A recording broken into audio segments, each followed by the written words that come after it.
महाभारत के युद्ध में पांडव पुत्र अर्जुन के पास गांडीव नाम का एक दिव्य धनुष था और एक ऐसा तरकश था जिसके बाण कभी खत्म नहीं होते थे। इसे अक्षय तरकश कहते थे। अर्जुन को कैसे प्राप्त हुआ इतने शक्तिशाली चमत्कारिक दिव्यास्त्र, आइए जानते हैं। पुराणों के अनुसार जब कण्व ऋषि कठोर तप कर रहे थे, तपस्या के दौरान उनका शरीर दीमक द्वारा बाम्बी बना दिया गया था। बाम्बी और उसके आसपास की मिट्टी के ढेर पर सुंदर गठीले बांस उग आए थे। जब कण्व ऋषि की तपस्या पूर्ण हुई तब ब्रह्मा जी प्रकट हुए। उन्होंने उन्हें अनेक वरदान दिए और जब जाने लगे तो ध्यान आया कि कण्व की मूर्धा पर उगे हुए बांस कोई सामान्य नहीं हो सकते तथा इसका सदुपयोग करना चाहिए। तब ब्रह्मा जी ने उसे काटकर विश्वकर्मा को दे दिया और विश्वकर्मा ने उससे 3 धनुष बनाए, पिनाक, शार्ंग और गांडीव। इन तीनों धनुषों को ब्रह्मा जी ने भगवान शंकर को समर्पित कर दिया। इसे भगवान शंकर ने इंद्र को दे दिया।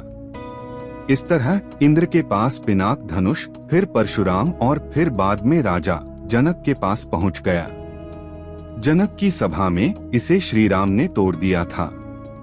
दूसरी ओर गांडीव धनुष वरुणदेव के पास पहुंच गया। वरुणदेव से यह धनुष अग्निदेव के पास और अग्निदेव से यह धनुष अर्जुन ने इसे प्राप्त कर लिया था। शार्ंग या शार्नग धनुष विष्णु के पास था, जो कालांतर में चलते हुए श्री कृष्ण के पास पहुंच गया। कहते हैं कि गांडीव धनुष अलौकिक था। यह धनुष वरुण के पास था। वरुण ने इसे अग्निदेव को दे दिया था और अग्निदेव से अर्जुन को प्राप्त हुआ था। यह धनुष देव, दानव तथा गंधर्वों से अनंत वर्षों तक पूजित रहा था।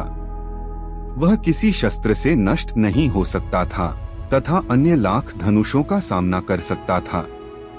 जो भी इसे धारण करता था उसमें शक्ति का संचार हो जाता था।